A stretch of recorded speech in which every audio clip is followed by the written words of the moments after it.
All right, hi once again, everyone. It's Thursday evening. It's time for the Valley's most in-depth, detailed weather forecast. We call it Weather for Weather Geeks. We're getting set to roll into December and November. Yeah, pretty cold, pretty wet month. I made this graphic last night. In case you missed this, I looked back at the annual precipitation starting in 1930 and taking us up through the current year.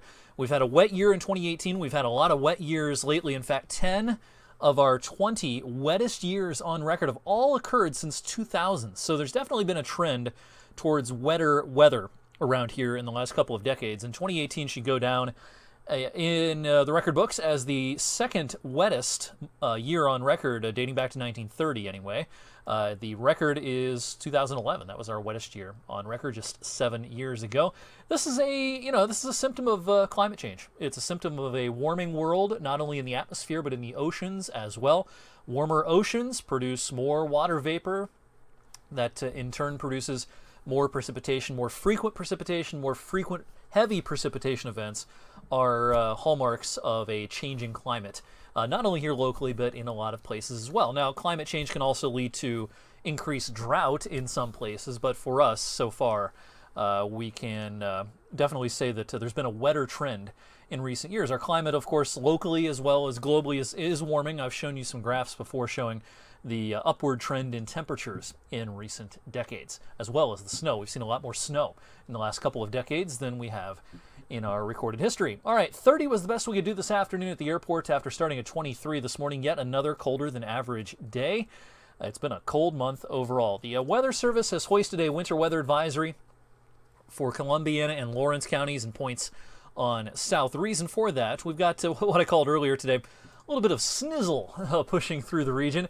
That's kind of a way to describe what this is. It's a little bit of sleet, it's a little bit of rain, a little bit of snow. I just went out and moved my car after the 6 o'clock newscast, and I had just a little thin film of ice on the windshield, some little pellets of ice and some snowflakes mixed in, and it was just a tiny bit slick on the sidewalk around the building here in downtown Youngstown, and you can expect that for the next few hours. Watch for some localized slick spots. Not everyone will see that, but especially on side roads, alleyways, sidewalks, parking lots, you may have to watch for things becoming just a little bit slick, and you might even have to scrape a little thin coating of ice off your car if it's been sitting out over the last couple of hours. These are the air temperatures as of 7:04. As you can see, we're right at or just a shade below freezing pretty much everywhere at this point. So, those are the temperatures, on average a few feet above the ground.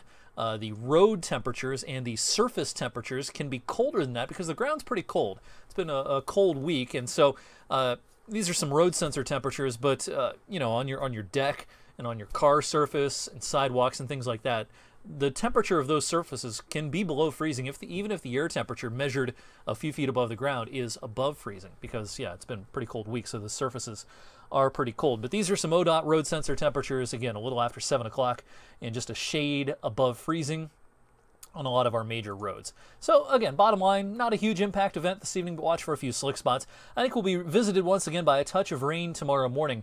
Now, by tomorrow morning, I would expect temperatures across the region to be 32 to 34. So I doubt this is real impactful, but again, just be a little bit careful in parking lots and on sidewalks and things that may not have been treated and surfaces that have really chilled this week with the recent cold weather. Again, word of caution this evening and again tomorrow morning. Once we lose the raindrops tomorrow morning, just a cloudy, uneventful Friday afternoon. We'll get pretty close to average for a change. Our average on the last day of November is about 43. That's about where we'll be tomorrow afternoon. All right, I hope you'll join us and many others in downtown Youngstown tomorrow evening for the annual holiday parade and tree lighting. Caroline and myself will be walking alongside the WFMJ car, which will be all decked out for the season.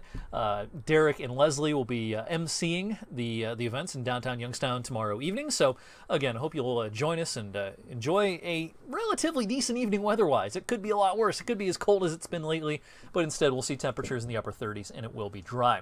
All right, not so dry on Saturday though. The day starts out okay, but by lunchtime I think it's raining, and it just rains all afternoon on Saturday and into the evening. It probably becomes a little more scattered later in the evening into the nighttime hours. But what a change on Sunday. For the first time in quite a while, an actual pretty nice day. Might be a passing shower, especially north of Interstate 80, but largely dry. And temperatures will spike up to around 60 in the afternoon.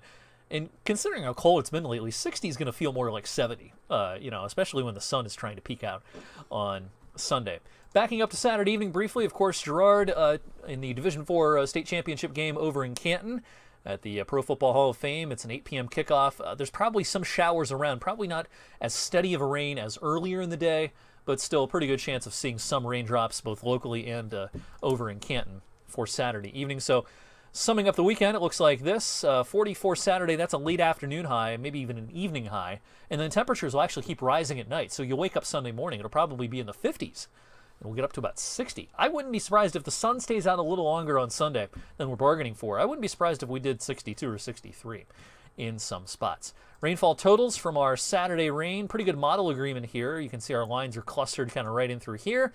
And that's a little more than a half an inch, but not quite an inch, so maybe 2/3 of an inch as a good average for the rainfall as we kick off the weekend. All right, unfortunately, the warm-up is a brief one. The warm air compared to average is going to get whisked away as Arctic air really dominates the pattern, not only locally, but across a lot of the 48 states next week. This is a cold-looking weather map with big trough out west, some troughiness in the east. There is a distinct lack of mild air advertised in the pattern as we go into the middle portions of next week. I think it's going to stay pretty cold compared to the average through about the 10th through the 12th. And then I still think there's a pretty good chance of a significant mild trend for mid-month.